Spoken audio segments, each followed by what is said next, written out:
आज आपण बनवूया अंड्याचं कालवण। कूल ममाच्या रसोईमध्ये तुमचं स्वागत आहे। चला तर मग आपण सुरुवात करूया। सर्वात प्रथम वाटण काढून घेऊ।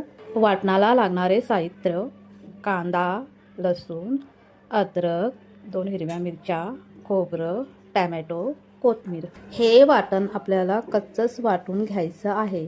अशा प्रकारे बारीक वाटून घेतलेलं आहे। आता कढईमध्ये 2 चमच तेल घालूया। तेल गरम झालं आहे, त्यात 5-6 कढीपत्त्याची पानं घालूया। वाटण घालून 1 मिनिटासाठी परतून घेऊया।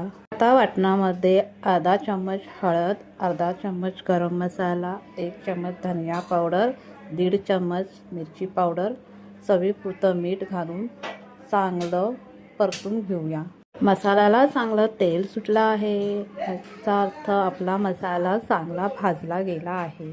आता मसाल्यामध्ये 2 ग्लास गरम पाणी घालून चांगलं मिक्स करून घेऊया। कालवणाला थोडी उकळी येऊ लागली की अशा प्रकारे एक अंडं फोडून कालवणामध्ये घालून घेऊया। कालवणाला छान उकळी आले आहे। आता थोडीशी कोथिंबीरही घालून घेऊया। अशा प्रकारे आपलं कालवण रेडी आहे। हे गरम गरम भातासोबत, भाकरीसोबतही छान लागतं। एकदा बनवून खाऊन बघा आणि मला नक्कीच सांगा। अशा छान छान रेसिपींसाठी माझ्या व्हिडिओला लाईक, शेअर, सबस्क्राईब आणि कमेंट करा।